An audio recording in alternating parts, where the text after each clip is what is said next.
Hey everyone, and welcome to this explainer. We're going to do things just a little bit differently today. I'm actually skipping our usual agenda right off the bat, mainly because I really want to preserve the surprise of the historical domino effect we're about to explore. We are looking at a chain reaction of events that is so perfectly interlinked, it literally feels like a movie script. So let me hook you with a thought. Did the American Revolution actually begin in 1754? I mean, when we think of the birth of the United States, our brains immediately jump to 1776, right? The Declaration of Independence, the Founding Fathers, all of that. But what if I told you that a minor, kind of accidental skirmish in the backwoods of North America essentially served as the real starting point for an entirely new nation? Okay, let's dive into this. Picture the scene. The year is 1754. A 22-year-old lieutenant colonel from Virginia named George Washington is ordered to remove French troops from forts in the Ohio River Valley. He marches out with a small force of colonial militia and his native allies. Pretty soon, they stumble upon an encampment of unsuspecting French troops. The French are quickly overwhelmed, but then, to Washington's absolute surprise, the leader of the native forces with him, a man named Tannegrassin, attacks and kills the wounded French commander. Washington quickly builds this tiny, desperate fortification called Fort Necessity, but he's surrounded and ultimately forced to surrender. Just imagine the sheer panic of a 22-year-old realizing he just accidentally sparked a massive international incident. Because this single, chaotic little skirmish, it lit a match that literally set the world on fire. Which brings us to the first massive consequence, a truly global conflict. You see, that backwoods skirmish ignited what Americans call the French and Indian War. But the crucial thing to remember here is that this was really just one theater of a massive worldwide entanglement known as the 7 Years' War. Because of this super complicated system of entangled alliances, every single major European power of the era was pulled into the fight.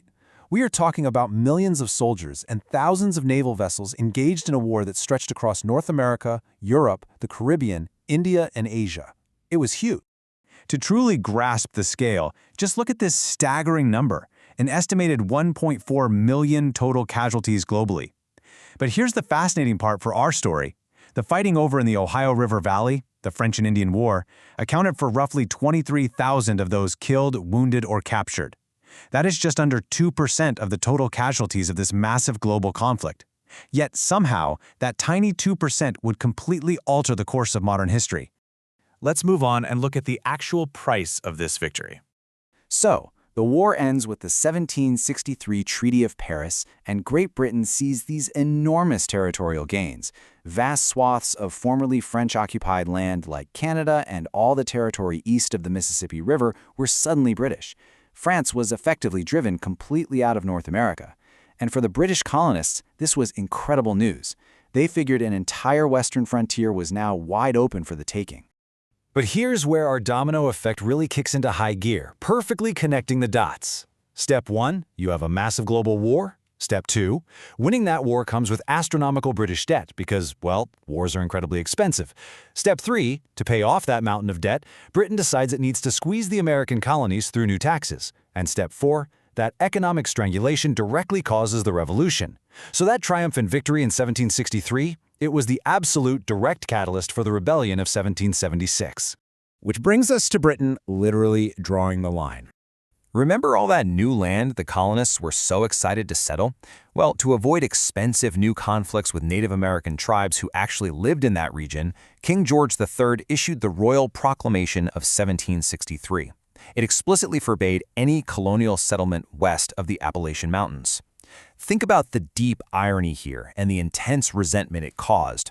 The colonists had just fought, bled, and died alongside the British to claim this exact territory from the French, only to be told by their own king, nope, you're banned from actually living there. And that frustration feeds right into our next major fracture: taxation without representation. This ideological split was massive, and it brilliantly illustrates the divide. To the British, the logic was pretty simple. The 7 Years' War was fought largely to defend the American colonies, so it's only fair that the colonies chip in to pay down the immense war debt. But to the colonists, the issue wasn't necessarily the cost of the taxes, which honestly were often quite low. It was the complete lack of consultation. As British subjects, they believed they had a fundamental right to representation in Parliament, and so their rallying cry was born: no taxation without representation. Over the next 10 years, Parliament just unleashed a barrage of legislation to recoup their costs. In 1764, the Sugar Act disrupted colonial trade. In 1765, the Stamp Act required a paid stamp on every official paper, newspaper, and even playing cards. This was a huge deal because it was the first direct tax on the colonists. Then in 1767, the Townshend Acts taxed everyday items like glass, paper, paint, and tea. And finally, in 1774, we get the Punitive Intolerable Acts. It was just a continuous, decade-long squeeze on the colonies. Now, of course, the colonists didn't just sit back and take it. The pushback was fierce. They organized massive boycotts of British goods. Secret organizations like the Sons of Liberty popped up, sometimes resorting to actually ransacking the homes of British officials. Tensions completely boiled over in 1770 during the Boston Massacre, where an angry mob clashed with British sentries and soldiers fired into the crowd, killing 5 colonists. Then, jumping to 1773, reacting to the Tea Act, the Sons of Liberty dumped 342 crates of British tea into Boston Harbor. To put that into perspective, they destroyed what would be over $1.7 million worth of property in today's money. And so, we find ourselves squarely on the road to revolution. Outraged by the Boston Tea Party, Parliament passed the Intolerable Acts. They essentially completely closed the port of Boston, revoked Massachusetts' charter, placing it under direct royal control, and forced colonists to quarter British soldiers in their homes. But rather than isolating Massachusetts like Parliament hoped it would, these severe punishments completely backfired. They actually pushed the 13 totally fractured colonies to unify, prompting them to form the First Continental Congress so they could organize their resistance together. And that resistance finally turned physical on a mild April morning in 1775. British regulars marched out from Boston to seize a cache of colonial weapons over in Concord. But Paul Revere and others had already warned the countryside. So out on the Lexington town green, 70 Massachusetts militiamen stood face to face with the powerful British military. A single shot rang out. And to this day, no one knows from which side, but that shot heard around the world officially ignited the armed rebellion.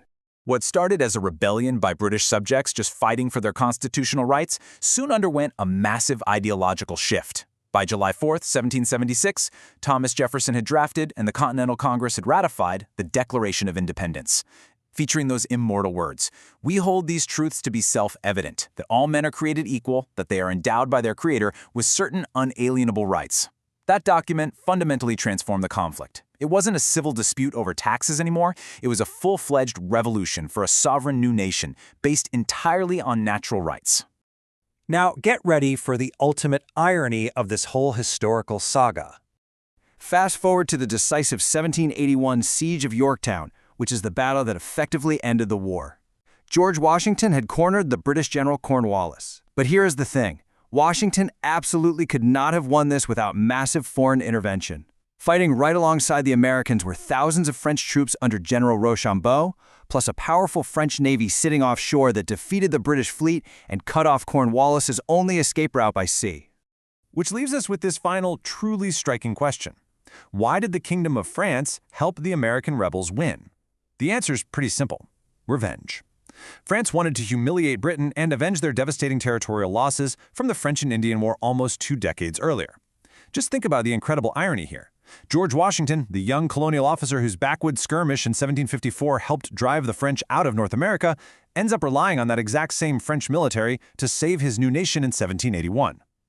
Every single event cascaded right into the next. If the French and Indian War hadn't happened, the American colonies might never have been pushed to revolt, and they certainly wouldn't have had the French allies they absolutely needed to win. History is truly just one long, continuous chain reaction. So it makes you wonder, what current event happening today might be the first falling domino for a massive revolution 20 years from now? Keep that in mind and keep exploring.